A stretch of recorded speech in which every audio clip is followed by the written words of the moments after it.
story time. So without wasting much time, let's get right into it. Okay, the year was 2000, the country was Saudi Arabia, and the location was a school bus, and the school driver of this bus was named Yasser. Okay, so in all our years of going to school, we went with the school bus, and Yasser was a Sudanese guy. He was handsome. Yasser was very handsome. Like, I remember even back then, even though we were children, we all had there was this girl called Yusra, and she had her little crush on him, even though, like, sometimes I remember it as she having a crush on him, and sometimes I remember it as, because his name was Yasser and her name was Yusra, like the names kind of rhymed, we forced that crushing on her.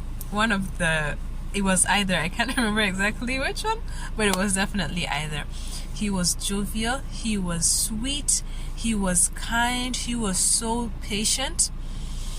And like sometimes he would entertain us with these Sudanese songs of theirs that he would sing. He was so friendly. Like, he never, ever, even once, if one of us happened to be late, he would park that van and wait for us to come.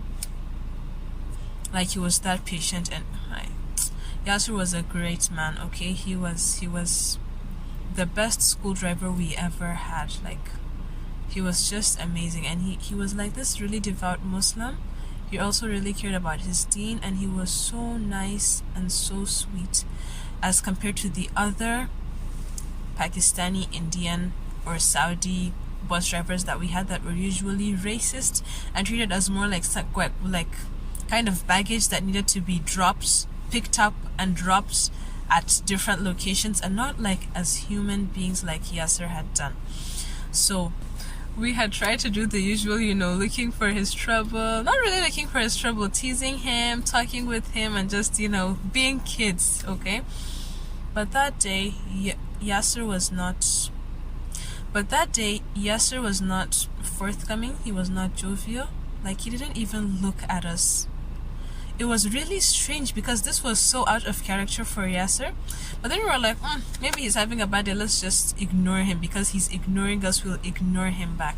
Little did we know that that was his last day on earth, and only Allah knows what thoughts were going on in his head. Maybe, who even knows, maybe it was kind of revealed to him, or he could feel it in his body that today was the last day. Who knows? Anyways, we did all the usual stops, and that day was a strange day because a few of the people that we were usually on our route to school just gave these excuses. Like, this girl was like, her father was like, nah, I'll just take my daughter to school today. And the other teacher, because like we not only picked up students, we also picked up students and teachers. The other teacher was like, I'll come later, I'll come in late today, something like that. So anyways, we were like, you know what, let's just ignore Yasser. And because me being a small child, I was like about 7, so I just turned around, and you know how children do now, like they just turn around and kind of hug the backs of the chair. So that's what I did. And Yasser was the driver, and by his right on the passenger seat was this boy called Muhammad, or this Tanzanian boy, so cute. And in the first row of seats were this teacher, myself, and a girl called Fatima. Fatima was in first grade, and I was in second grade at the time. So we were in the first row, and then behind us were Yusra, the so-called crush, my sister Nabila, another girl called Maryam, and then a little girl called Hajar, who was in nursery 1 at the time. And then at the back seat were 2 boys, Nizar and Mahmoud. So I turned around, and I was looking at my sisters and looking at my sister and the rest of the girls in the back, and we were just talking. They were talking, and I was looking at them, and then all I remember is this kind of look on their faces, and then black. I felt wind. First, that's the first thing that hit me. It was wind, and then noises started to become louder. Like, I could hear kids crying, I could hear traffic, And then I opened my eyes, and right in front of me was our van. Our van had been completely smashed in the front.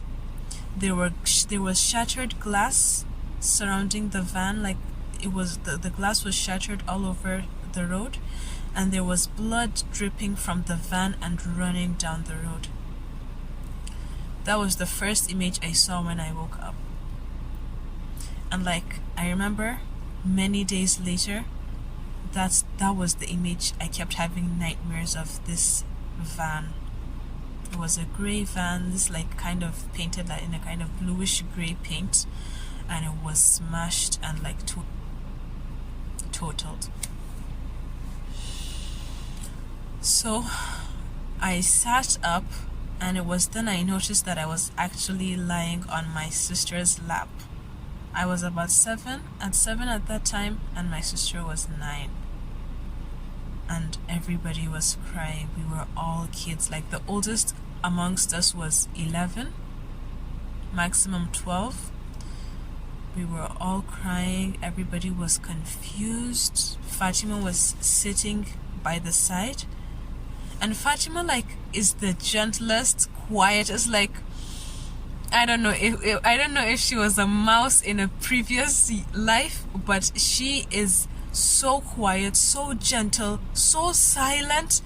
Like you so many times you'd even forget she was sitting right there until like you actually turned around and looked and remembered, oh, Fatima was sitting there. She was so quiet, but she was sitting there with tears running down her face. And then like how I think I had a panic attack. Who knows? I was a kid. I just stood up, and then I sat down and saw that my uniform had been ripped. There was blood. Oh my God, so much blood on my uniform, and on the left side of my shirt there was so much blood. So of course I had another panic attack, and of course as I stood up, pain ripped through my body. Like I was in so much pain. I didn't even know when I sat back down and lay back down on my sister's lap for comfort. And we were crying, and I was like crying, Mama. I wanted, like, all of us wanted our moms at that point, okay? And we were all like laid out on the pavement. This is something that I really appreciate about Nigeria, about this country. Like, no matter what happens, even if these children are the lowest of, like, even if these children are almajire and they happen to be involved in a car accident, nobody is going to just lay them on the pavement and leave them there until like the ambulance arrives or whatever. There will definitely be good Samaritans who will carry these kids, put them in their cars, and take them to the hospital. But I guess racism played a role there as well. We were laid out on the pavement for I don't know how long, because as I said, I had lost consciousness, and when I woke up, we were all laid out on the pavement, crying, losing our minds. And then, like, an ambulance arrived, and this guy came alone.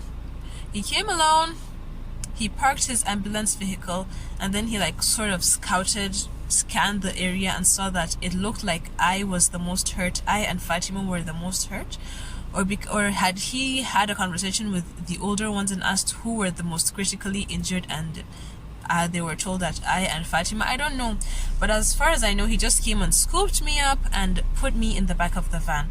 And like he was the only one. There were no paramedics. There was nobody in the back of the van, and like there were no sheets on the bed, nothing. And it was super slippery, and there was no kind of head and foot kind of rail, so that like, let me just continue. So he went and picked Fatima up, and when he picked her, she screamed. And he came and lay her inside the ambulance on the second bed, and then he went, hopped in the driver's seat and started speeding. He was driving as if the devil were chasing him, okay? And like, had it been either me or Fatima were unconscious, I assure that by the time we had reached the hospital, we would have been on the ambulance floor. Like, he was driving that crazily. So I held onto the sidebars for dear life, and I told Fatima to also hold onto the rails. And like I tried to comfort her because like I was the older one. I was 7, she was 6, and I tried to comfort her like, Fatima, are you okay? What's wrong? What hurts? She said her leg hurts. Her leg hurts really bad. So we reached the hospital, and everybody was shocked at the amount of blood that was on my uniform. So we went in. I had gashed I had cut open my mouth, and my top lip, my upper lip had swollen, I think up to 5 times. And I was so embarrassed with my mouth, like for weeks later. It took a very long time for it to shrink back to its original size. But like for the whole time that I was healing, I was so embarrassed. Whenever guests came over, I would just place my hand on my mouth like this, just so that they wouldn't see how big my mouth had swollen up to. And my neck hurt, my whole body hurt, okay? But just the major injuries that I had sustained were the cut on my lip. Guests came over, I would just place my hand on my mouth like this, just so that they wouldn't see how big my mouth had swollen up to. And my neck hurt, my whole body hurt, okay? But just the major injuries that I had sustained were the cut on my lip, the cut on my elbow, on my left elbow, and also a cut on my knee. And like they searched my body and saw that there was no way that I was the one who had lost that much amount of blood. And even I was freaking out at the time because I thought that I had lost all that blood. But eventually I got the news that it was blood from the driver from Yasser. It was his blood that drenched my uniform and not mine. So they stitched me all up, and almost the time that they were finishing, and I remember like when they were stitching up my lip, they put this yummy grape tasting purple ointment on my mouth, and like while they were suturing it up, I kept licking the medicine. Anyways, my mom and Fatima's mom came rushing into the emergency ward. Like, they were wearing niqabs at the time, but you could see how red their eyes were, and you could see how wet their niqabs were. Like, being a parent myself, I can't imagine the agony and the heart-wrenching fear that they must have felt from the moment they were told that their kids had been involved in a car accident and some of them were critically injured, to the time that they finally arrived at the hospital and saw us. I can't imagine it. And of course they also saw the amount of blood that was on my uniform, and my mom freaked out a little bit more until it was explained to her that it wasn't my blood, it was the driver's blood. And Fatima had an x-ray done on her leg, and it turned out that she had broken her thigh bone, and it took her a very long time to heal. Like, that accident happened in the first term, and Fatima didn't return until the 3rd term of that school session. But I remember like we would go to see her from time to time, and she'd be so happy to see me. Like, I don't know, we formed this kind of little bond, because even after she resumed school, I'd from time to time go to their class and just check up on her, you know, just check up on her like I'm the bigger sis or whatever. So we were given the green card to leave. Me and my parents were allowed to leave, and Fatima was admitted into the hospital because of her leg. And along the way, we met up with the rest of the children, with my sister, and like the school gave everybody the rest of the week off, I guess. And my sister and the rest of the kids resumed the following week, while I took some weeks to heal. Like, my neck, I thought my neck was broken because of how much it hurt, and how much it hurt to eat, to swallow. Just my whole neck really hurt me at the time. So along the way, like I don't know how long later, but like the school sent this cheap looking dress, and like, let me tell you, the principal did not come to see us. The vice principal did not come to greet us. None of the teachers, the class teachers, the like my close friends from school, nobody came to visit us. Nobody. Nothing.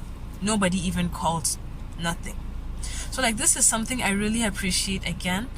Like here you'd see that from Islamia, from school, anybody who is sick, like the class teacher would kind of organize for transportation and everything, and a few of the kids from the class with the class teacher and maybe sometimes with the vice principal, or like just a few teachers would go to the student's house and like visit them and just be there for them. This is something that I really, really, really appreciate from the bottom of my heart. And it really warms my heart to see that, because I know what it feels like to be involved in such a deadly car accident and nobody would give a damn because you're black, and nobody cares about you because you're African, and who cares, right? Who cares? So you want to know what happened, right? What exactly happened? So what had happened was we were given the green light to go, and while we were going, there was another car coming from this direction. We were coming and this car was coming from this direction, and they were given the red light to stop so that we could go. And this truck driver decided that, okay, he's in the Fast and Furious, he'll show us how fast and furious he can get. So he started, of course he gunned his engines and came so that he would be able to pass as fast as he could before we, the ones who were given the right of the road at that time, could reach that intersection. So here he's coming, and here we are coming. And the rest of this story is according to these kids in the back, okay? It's according to memories. It's according to memories and accounts given by 9, 10, and 11-year-olds, okay? So, number one, you never really know what's true, because when an accident happens, like anything is possible, number one. Number two, you don't, anything is possible when it comes to like godly people. Anything is possible for the way they die and stuff like that. So as I was saying, this truck was coming from this way and we were going, and while we were going, Yasser, according to the kids once again, saw that this man was going to definitely hit us, and from the way he was speeding, it was not going to end well. So he did his calculations within those few seconds and saw that at the position we were at the moment, if this car hits, he is going to hit us, and we were going to be the ones to lose our lives. So he, in that split second, he made the decision to sacrifice his life for us, and he reversed, and the truck came of the back. His side of the van was the worst hit and the most affected. And the moment it hit, again, the kid said he pronounced his shahada. And inshallah he did. The moment the truck driver saw what he had done, like how badly Yasser had been hit, because they say that immediately the truck hit us, Yasser started bleeding from his head, his ears, his nose, and his mouth. And it was while he was bleeding like that he said his shahada. But wallahu alam. So the truck driver jumped out of his truck and made a run for it, but somebody caught him. They took him to the police station, and according to the report of the kids again, because this was a Saudi driver who hit a Sudanese man, who hit a black man, it wasn't, who cares, it's a black man after all, it's an African after all.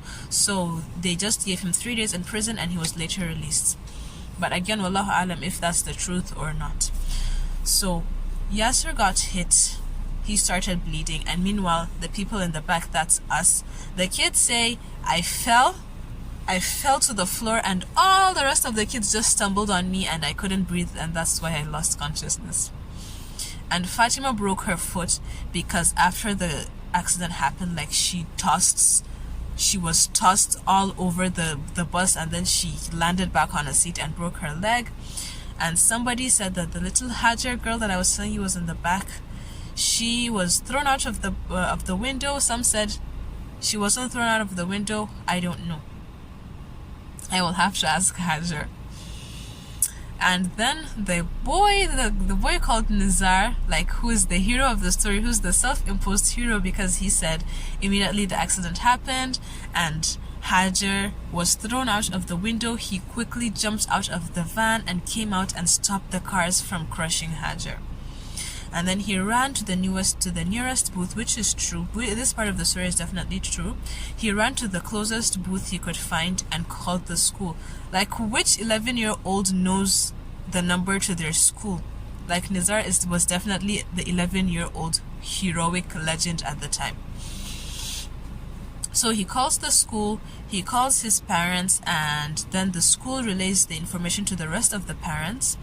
And Nizar was also able to tell them exactly where we were, which street we were, which intersection. He was able to give them all those details, and they were able to relay it to the school, to the parents, and they told them that they had contacted another hospital. Or was it Nizar who had contacted the hospital? I'm not sure, but the hospital was contacted and they were the ones who sent the ambulance to come and pick us up. So the rest of the children were, of course, all of them suffered different levels of post-traumatic stress disorder, of course, having bad dreams and fears of climbing into another school van, and of course they were bumped and bruised, but none of them were as serious as myself and Fatima, and of course Yasser, who lost his life.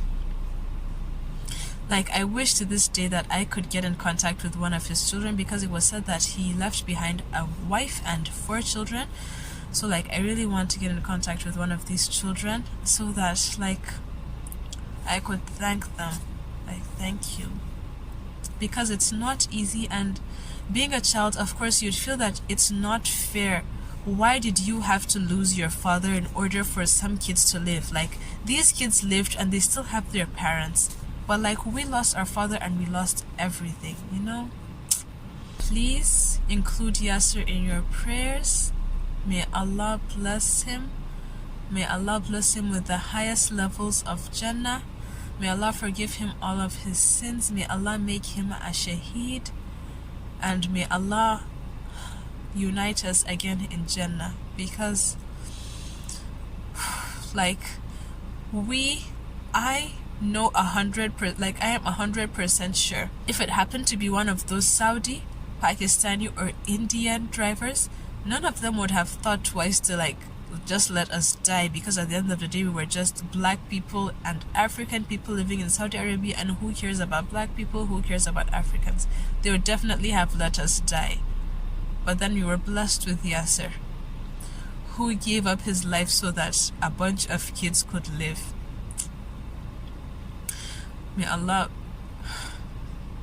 send peace and blessings to Yasser's grave, and may his family be blessed. May his children live to make him smile from his grave. May Allah forgive him his sins, and may Allah grant him the highest levels of Jannah. Because just tell me, like, which person who has a family of his own, a wife and children of his own, is ready to sacrifice his life for a bunch of kids that he doesn't even know? He just drives them around.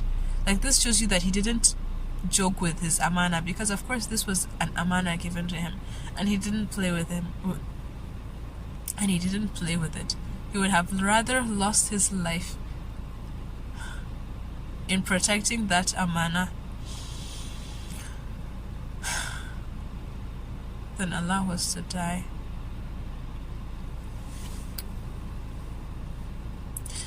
Yes, sir. Thank you. Thank you, yes, sir.